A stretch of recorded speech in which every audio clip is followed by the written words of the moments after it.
Good day everyone! In this video, we will discuss about inverse trigonometric functions. In this lesson, we will consider the reverse process of getting the circular function values of a given angle. Given a circular function value, we will now find the angle whose circular function value corresponds to the given value. To do that, let us define the following. The inverse sine or arc sine, denoted by sine raised to negative 1, is defined by sine raised to negative 1x is equal to y, and is equivalent to sine y equals x, where the value of y is greater than or equal to negative pi over 2 but less than or equal to pi over 2, and the value of x should be greater than or equal to negative 1 but less than or equal to 1. The inverse cosine or arc cosine, denoted by cos raised to negative 1, is defined by cos raised to negative 1 x equals y, and is equivalent to cosine y equals x, where the angle y is greater than or equal to 0 but less than or equal to pi, and the values of x are greater than or equal to negative 1 but less than or equal to 1. The inverse tangent or arc tangent, denoted by tangent raised to negative 1, is defined by tan raised to negative 1 x is equal to y, and is equivalent to tangent y equals x, where y is greater than negative pi over 2 but less than pi over 2, and x is any real number. The inverse cotangent or arc cotangent, denoted by cot raised to negative 1, is defined by cotangent raised to negative 1 of x is equal to y, and is equivalent to cotangent y is equal to x, where the angle y is greater than 0 but less than pi, and x is any real number. The inverse secant or arc secant, denoted by secant raised to negative 1, is defined by secant raised to negative 1 of x is equal to y, and is equivalent to secant y equals x, where the angle y should be greater than or equal to 0 but less than or equal to pi, wherein y should not be equal to pi over 2, and the values of x are either less than or equal to negative 1 or greater than or equal to 1. Finally, the inverse cosecant or arc cosecant, denoted by cosecant raised to negative 1, is defined by cosecant raised to negative 1 of x is equal to y, and is equivalent to cosecant y equals x, where the angle y is greater than or equal to negative pi over 2 but less than or equal to pi over 2, wherein y cannot be equal to 0, and the values of x is either in the inequality less than or equal to negative 1 or greater than or equal to 1. To summarize these definitions, we will come up with this table. The table shows the domain and range of the inverse trigonometric functions. For the inverse of sine, the domain or the values of x should be greater than or equal to negative 1 but less than or equal to 1, while the range or the values of y are greater than or equal to negative pi over 2 but less than or equal to pi over 2. For the inverse cosine, the values of x should be greater than or equal to negative 1 but less than or equal to 1, while the values of y is greater than or equal to 0 but less than or equal to pi. For inverse tangent, x is any real number, while y should be greater than negative pi over 2 but less than pi over 2.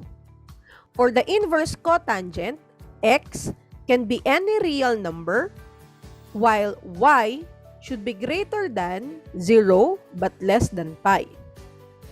For the inverse secant, x should be less than or equal to -1 or x should be greater than or equal to 1, while y should be greater than or equal to 0 but less than or equal to pi, wherein y cannot be equal to pi over 2. Finally, for the inverse cosecant, x should be less than or equal to -1 or x is greater than or equal to 1, while y should be greater than or equal to -pi over 2 but less than or equal to pi over 2, wherein y cannot be equal to 0. Remember that in the trigonometric functions, the domain is the value of the circular function, while the y is the value of the angle. Let us consider these examples. Find the exact value of inverse sine -√3 over 2. The given can be written as sine y equals -3 over 2, and we need to find y. In the unit circle, the special angles 4 pi over 3 and 5 pi over 3 gives a value of -√3 over 2 for sine function, meaning sine 4 pi over 3 equals -√3 over 2, and sine 5 pi over 3 is also equal to -√3 over 2. However, by definition, the values of y in the inverse sine should be greater than or equal to -pi over 2 or less than or equal to pi over 2. Looking at our two possible angles, 4 pi over 3 and 5 pi over 3, they are not included on our range. Nonetheless, considering 5 pi over 3, which is on the 5th quadrant, there is an angle which is a coterminal of this given angle here, which also gives a value of -√3 over 2 for the sine function. Following the definition above, it follows that y is equal to -pi over 3, which is a coterminal angle of 5 pi over 3. Why are we considering -pi over 3? Because the angle -pi over 3 is within the given range of the inverse sine. Thus, the answer is -pi over 3. Remember that in finding an angle, we can use the concept of coterminal angles and make sure that it should always be within the range of the given inverse function. Let us try another one. Find the exact value of arc cosine sine pi over 2. Arc cosine sine pi over 2 can be written as cosine y is equal to sine pi over 2. And what we need to solve here is the value of y. And remember that y is an angle. Since sine pi over 2 is equal to 1, then arc cosine sine pi over 2 can also be written as arc cosine 1. Therefore, we need to solve cosine y equals 1. In the unit circle, the angles that give the cosine function a value of 1 are 0 and 2 pi. However, by definition, the range of inverse cosine is y is greater than or equal to 0 but less than or equal to pi. Between the two 0 and 2 pi, 0 is the only angle within the given range. So therefore, y is equal to 0. Let us have another one. Find the exact value of y equals arctangent -1. Y equals arctangent -1 can be written as tangent y equals -1, and we need to find the value of y. With this, The possible values for y are 3 pi over 4 and 7 pi over 4.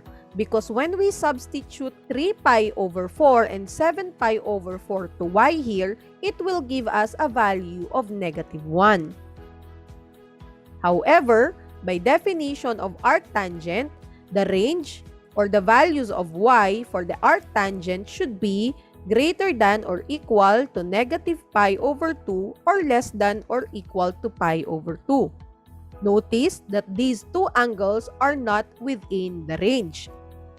However, there is an angle within the range which is a coterminal of 7 pi over 4, which is -pi over 4. Therefore, the value of y is equal to -pi over 4. I hope that you have understood the lesson. For our next video, we will discuss about trigonometric equations. Thank you so much for listening and see you on our next discussion.